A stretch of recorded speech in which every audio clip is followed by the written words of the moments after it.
اعوذ باللہ من الشیطان الرجیم بسم اللہ الرحمن الرحیم۔ آج ہمارا ترکیب کا سبق نمبر 11 ہے، سورۃ البقرہ آیت نمبر 11۔ اعوذ باللہ من الشیطان الرجیم وَإِذَا قِيلَ لَهُمْ لَا تُفْسِدُوا فِي الْأَرْضِ قَالُوا إِنَّمَا نَحْنُ مُصْلِحُونَ۔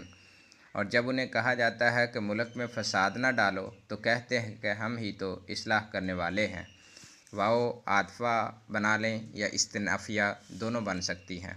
اذا ظرفیہ ہے، متضمن معنی شرط کے ہے، اور قیلا فعل ماضی مجہول، فعل لام جار ہم ضمیر مجرور متصل، جار اپنے مجرور سے مل کر ظرف لغو متعلق قیلا کے، قیلا فعل کے۔ لا تفسدوا فی الارض، یہ پورا جملہ جو ہے لا تفسدوا فی الارض پورا جملہ نائب الفاعل بن رہا ہے۔ اب ترکیب کیسے ہوگی لا تفسدوا فی الارض کی؟ لا تفسدوا فعل ہے، واو ضمیر بارز اس کا فاعل ہے، اور لا نافیہ کہہ لیں جو شروع میں آ رہا ہے، یا اکٹھا کہہ لیں لا تفسدوا فعل واو ضمیر بارز اس کا فاعل فی الارض متعلق۔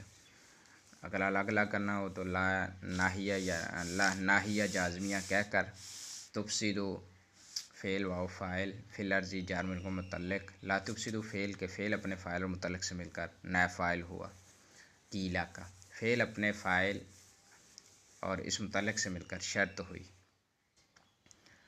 قالو سے الی آخرہ، قالو سے یہ جملہ اس کی جزا بن رہا ہے، تو قالو فعل واو ضمیر بارز اس کا فاعل فعل فاعل مل کر قول، انما الی آخرہ یہ پورا جملہ اس کا مقولہ کیسے بنے گا؟ ان مشبہ بالفعل ما کافہ ہے، نحن ضمیر مبتدا ہے، اور مصلحون یہ خبر ہے، مبتدا خبر مل کر جملہ اسمیہ خبریہ ہو کر مقولہ، قول مقولہ مل کر جزا ہوئی، شرط زا مل کر جملہ شرطیہ جزائیہ۔